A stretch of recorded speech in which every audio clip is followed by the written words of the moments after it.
I think we can all think of a game which has been made without an actual game engine. Some perfect examples will be Stardew Valley, Rollercoaster Tycoon, Minecraft, Doom, Quillinox, Terraria. I'm certain that I'm missing some very good perfect examples. Hey guys, I'm Vulkan and welcome to Engawa game engine series, in which we'll be making our very own game engine from scratch to have a better understanding of how game engines like Godot work. Stay tuned, as later in this video we will be going through the Godot source code to have a better understanding of the broader perspective of how Godot works, which will give us more of an idea of how to make our game engine. So yeah, in this series we'll be mainly looking at Godot for inspiration. And I say for inspiration as we won't be creating a one-on-one clone of Godot. We'll be making our very own game engine here. And for the series we will be using GLF and Zig. If you don't know what those are, GLFW is basically going to be a way to create windows and get the input and to communicate with OpenGL. Because we need a way to communicate with this thing, a graphics card. Otherwise there's nothing going to be appearing on screen. So yeah, we need GLFW for that. And then Zig is a programming language I've chosen for the series as it is low level, like a low level programming language. And basically what that means is that it will give us more access to our hardware. We will be able to use our hardware more efficiently. And the reason why I chose Zig is that it's easier to learn compared to something like C or C++. In my opinion. A quick note about the engine name as well is that I decided to call it Engawa. It is named for a Japanese style hallway or room which has windows to the garden on one side and windows to the room on the other side, or doors on the other side. So basically if you stand in the Engawa, from one side you see the garden, which can be compared to the game, and on the other side you see the inside of the house, the room by example, so you see the inside of the engine. So basically that's kind of like the metaphor around it. So yeah, I hope the name makes kind of sense. I also like the word, so yeah. The way this series will go is that we'll start out with OpenGL version 3.3, which is equal to the compatibility render mode of the Godot game engine. After that we'll be upgrading everything to use OpenGL version 4.6, which is the latest version and also has access to compute shaders, more on that later. And after that we'll be moving over to Vulkan. Now for people who know a little bit about these kind of things, you might know like Vulkan is kind of like the new kid on the block with better performance. But yeah, it's a lot more troublesome to get started with Vulkan because it's a lot more code required to create simple things compared to OpenGL. So that's why we will start with the basic language OpenGL and then gradually go to the newer shiny thing. Because it's important that you know the basics where everything comes from. So yeah, this series is doing it a little bit differently compared to other like game engine series. But yeah, hopefully I'll be able to explain everything well enough. So let's talk about the benefits of this series and benefits of building your own game engine. First of all, this series will teach you about the behind the scenes of how game engines work. What makes your inputs work, like your keyboard, your controller, and what makes things show up on screen, and so on and so on. A game engine is a complicated piece of software, as we'll see in a bit when going through the Godot source codes. But a game engine, it's called a game engine, but it's not just for making games. You can also very easily create software with it. Because what a game engine actually is, it records your input, it shows something on screen, and it has a loop to keep everything on screen. And just being able to like draw things on screen and such. So yeah, that's basically what a game engine does.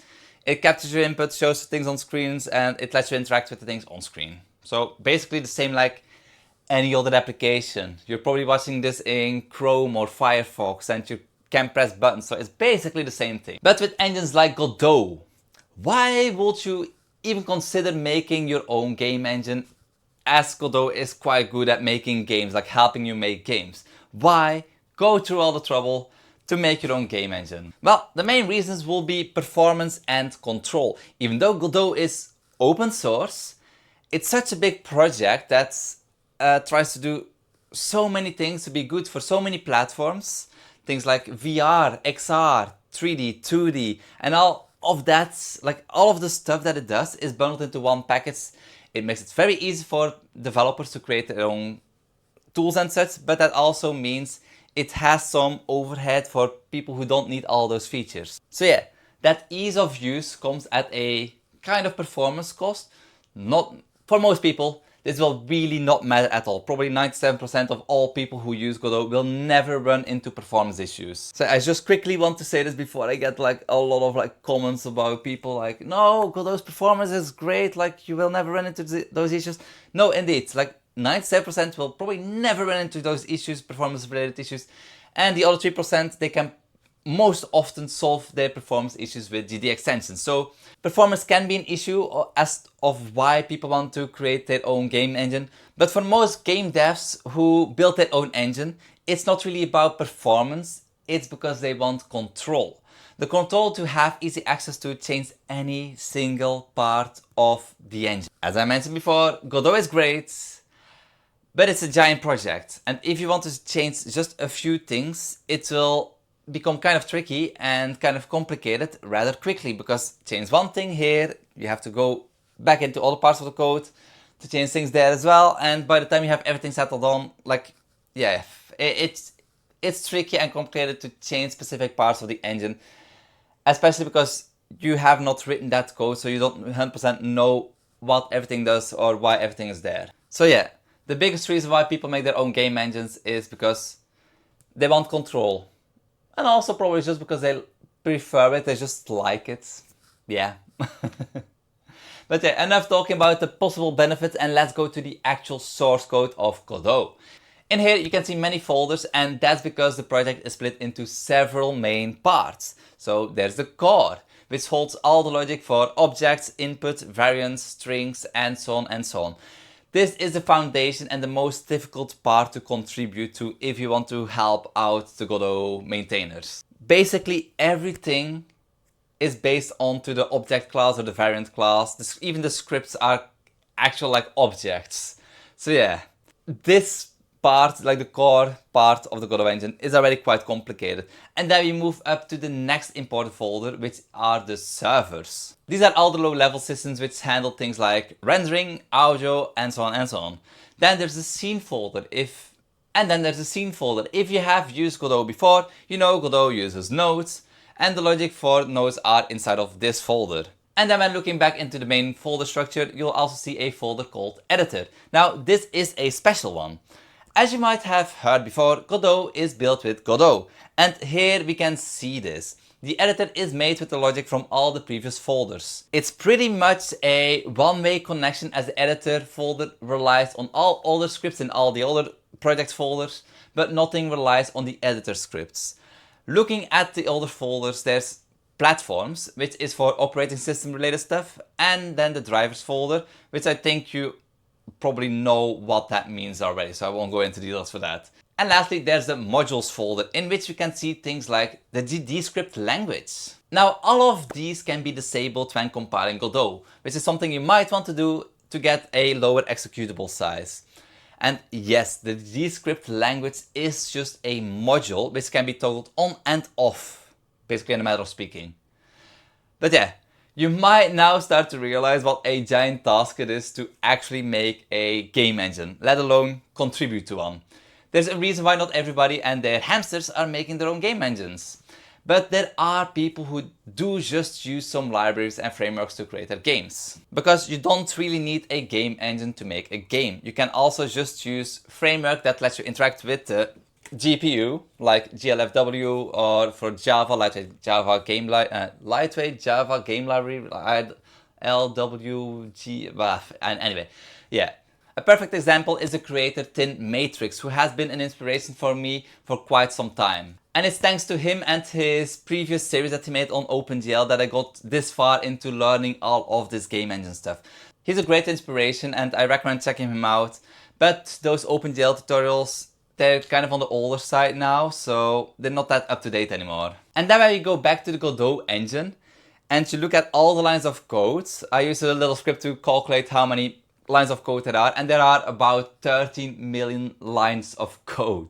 It's fair to say that we won't be writing 13 million lines of code and that we'll just go over the basics. But enough basics in which we will be able to make an actual game with our own game engine. So you will learn everything needed to create your own games with your own game engine. So let's have that as a baseline. You will be able to create stuff with your own created game engine. And before we go on to the next part, a quick mention to all my COVID supporters, because it's thanks to them that this series is possible.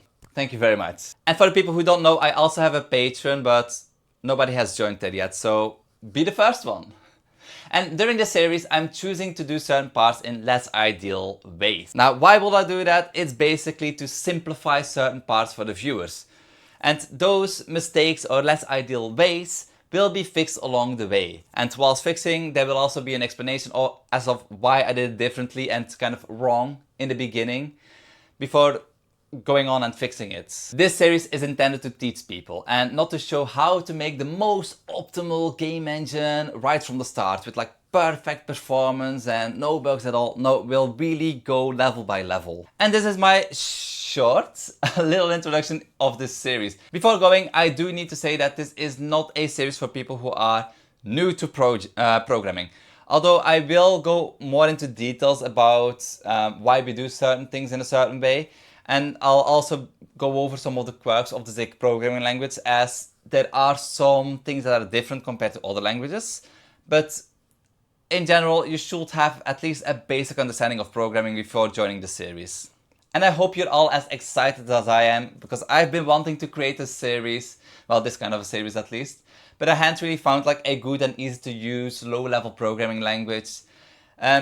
But then Zig came along, and with the latest release, it's actually quite usable now. It's still a language that's technically not even like, it's still kind of an alpha, beta, or however you want to call it, because there's still not a version 1.0, but it is normally stable enough, and with each update, there's not too many things that will need to change if the programming language updates, so yeah, let's see. So anyway, thanks for watching, and let's go over to the next episode. The next episode, for the people watching this on the day of release of this video, next episode will release in 2 days, or maybe tomorrow. Let's see. Anyway, thanks for watching, and I'll see you all in the next one. Bye bye. Subscribe to stay up to date.